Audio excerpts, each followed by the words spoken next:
The plot thickens. There was a deep dive by Bank of America into Wizards of the Coast and Hasbro, their current actions and what they've been doing with the product in terms of whether or not it's a worthy investment for people going forward, and this had an adverse effect on the stock price. The entire community gloated, including myself, because I think some of the observations they've made, or at least the conclusions they've made from the observations, and observations is in inverted commas here, but the conclusions are what we've all been saying for a while, things that we can all agree with. However, if we deep dive the deep dive, things get a little bit strange. This video is brought to you by CoolStuffInc.com. You can use the code Kenobi at checkout to get 5% off your order to help support the show and the channel, or you can sign up to Patreon to get free sleeves like this. This is an altar sleeve that alters your card to look like a blasphemous act. Link for that in the description below too. I want to draw attention to this Hipsters of the Coast article that came out around the time that I released my video as well. This is a day or two ago, back on Monday, by Rich Stein over at Hipsters, where he got access to the report from Bank of America, which looks into Hasbro. I'm not going to go through like everything he discusses in this video. It's all quite interesting. Sorry, video. That's a bias for me. The article here on the website, I do recommend you look at it. It'll be linked in the description below as well. I don't want to basically plagiarize his points, but what I am looking to do with this video is to accurately report on something and bring further information to something, as opposed to just banging the drum and being the person reveling in the controversy. If we're completely honest about it, I do kind of enjoy the ramifications of actions, the reaping what you sow. And I do think the course of action that Wizards has taken on multiple occasions over the last couple of years have been damaging to the game long term. And most recently, the egregious and disgusting price of collectors MTG 30 or whatever the fuck it's called has been it's a joke. It's just a joke. So to see something like an investment bank or bank with an investment arm look into it and then comment on this and it affect the actual real-time stock price of Hasbro, that was obviously going to make quite a few of us who are frustrated and upset with how Wizards have been over the years happy. However, it would turn out that although the conclusions may be in line, or maybe the kind of thing that I wanted to emphasize, the methodology was pretty fucking bad. There's mention of how Amazon is completely lost and missing from the report. There is mention of how Arena is also missing from the report. Look, I have my issues with Arena too. I have an ongoing love-hate, but primarily hate relationship with the program, but to ignore it when talking about the financial future of Wizards of the Coast is very strange. There's one point I do want to talk about, this old product being stuck on shelves thing. One of the takeaways from this is that the report is primarily based upon the idea that cards are becoming worthless through overprinting. The idea that Magic the Gathering needs to be an investment portfolio. It's a very, I guess, biased and obvious way that a banker might look at something like Magic. It's a focus on the secondary market. And there's this focus here from the original report, which is Magic needs to cut print runs to support prices. Prior to the pandemic, local game stores would order as much Magic as they could. It almost always sold at a profit, and some stores would eventually strategically hold on to a few boxes to sell later at even higher prices as scarcity drove up demand. Many individuals bought product to collect or resell, and even those who played with cards still saw them rise in value over time. Magic was an investment, not an expense. And one of the bits that I really latched onto, because I do believe this is an issue within Magic, having talked to multiple local game store owners both in my country and others via email and DMs, is that there is an abundance of products, like too many product releases. I'm not talking about like the reprinting of cards to make them worthless. That's a separate discussion. I'm talking about just vast volume of product releases that consumers need to care about, stores need to stock, and stores need to sell about to consumers. And the Bank of America report does talk about how old product is often stuck on shelves, which is something I have noticed, something I have talked to game stores owners and they have voiced opinions of, where they've had to order a certain amount of stock from their distributor as part of their deal, and they're stuck with old product like Midnight Hunt and Crimson Vow being very good examples, because they're products that weren't very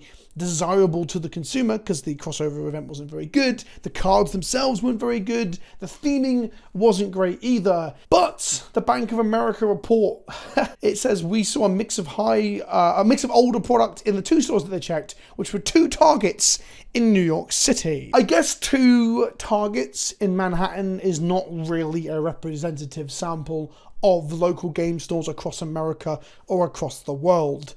I think it is very, very strange.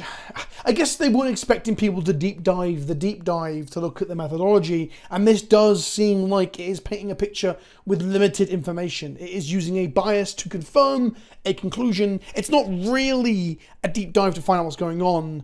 it does give the impression that they had an idea initially that they wanted to then prove by cherry-picking examples.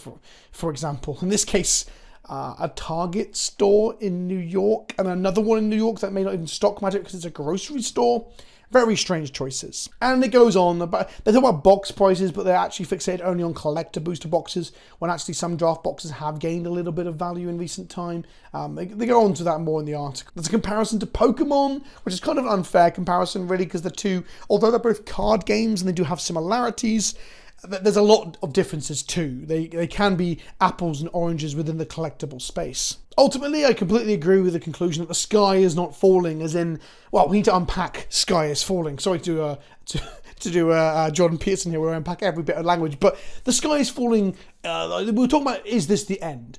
Is Magic dying? Is this an apocalyptic event that we all have to concern ourselves with? And ultimately, it is not. I do believe Hasbro taking a hit to their share price or stock price will make them take notice and act. It will invoke change. They will never ever listen to anything myself or other pundits and commentators have to say, and they won't listen to the vocal minority over the silent majority. Something that Wizards always hammers to us, that the majority of players play on kitchen tables, they fling their own shit at the walls, and they don't know what planeswalkers are. And I was very close to making a video about how voting with your wallet does not work, and that still might be a full video, the full title, that I will make next week. It's this idea that we are all sick of this collector's edition for $1,000 and like thousands of secret layers all the time, and constant product bombardment, the growing cost and cost going up, not in line with inflation. The idea that staples for the formats that we want aren't the things getting reprinted. The issues go on and on and on. But ultimately, they are still making money. The voting with your wallet only really works when A, you can afford to. Like, the idea that you're not going to buy the $1,000 packs doesn't matter because you were never part of their market forecast for the people that can buy those packs. And by an extension of that, they were always going to have a certain number of them that their forecast will sell. So if they make those and they sell, they've achieved their goal. It's very similar to like first past the post, like voting systems. It doesn't matter if you spoiled your ballot because an X amount of people voted to the point that it was deemed a success. It was deemed the democratically elected consumer product, although democracy and capitalism aren't really in line. So to go back to the original statement, no, the sky is not falling. Magic is not dying. But like I said, having a hit to the stock price does make Wizards have to make some sort of action, because the one person they do care about, or the two things they care about, is shareholder and investment interest, and then their bottom line, how much money they're making. If this Bank of England rather biased and badly researched deep dive damages that, it helps in some way. It is just that we need to observe and be aware of the fact that it was perhaps a little bit bankrupt, maybe ethically, maybe journalistically, because it was bollocks. So again, to come back to the point for the third time, the sky is not falling because Magic will never truly die. There is the airy-fairy concept that Magic lives in all of us. It's in you and your friends playing at your local store, at your friend's house, and all that sort of thing. And we'll still play Magic. If the bombs dropped tomorrow, if the EMPs went off and all of your bank accounts were wiped out because it's all digital assets anyway that aren't actually secured against real things, then we could still play with our Magic cards to torchlight, you know, as the world goes to shit. But in a much more realistic sense, unless you're real doom and gloom, you think that's what's going to happen. But in a more realistic sense, Magic will survive in the current market and the current climate, even if Hasbro go tits up. If they fuck this up over and over and over to the point that banks are making these weird deep dives that say they're not a valid investment anywhere, and the share price falls, and they start to hemorrhage profits in every other part of the company, which is something that could happen going forward. Hasbro doesn't seem to be doing too hot. But if that were the case, Wizards could still live. Someone could buy up Wizards. Hell, Magic could be sold off to someone that might treat it better, or if we're honest, could treat it worse. My point is that Magic's success is not tied explicitly to Hasbro's success, except for the fact that it's actually kind of propping the fucking company up right now, where it makes like 15% of its revenue, I think it was the number that they threw out there. I have to check. It's a lot. The world is not collapsing just yet. I mean, we're all facing economic turmoil and climate change, but that's not the point. The world still turns and Magic is still playable. And if Hasbro were to collapse tomorrow, I'm sure Magic would get picked up by another company, as it's a very profitable product with a legacy.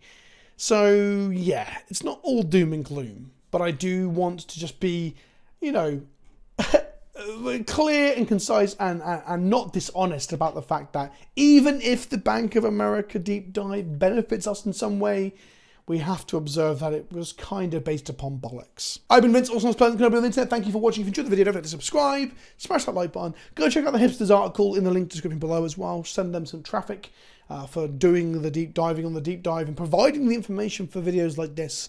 And I will see you all soon. Ta-ta for now.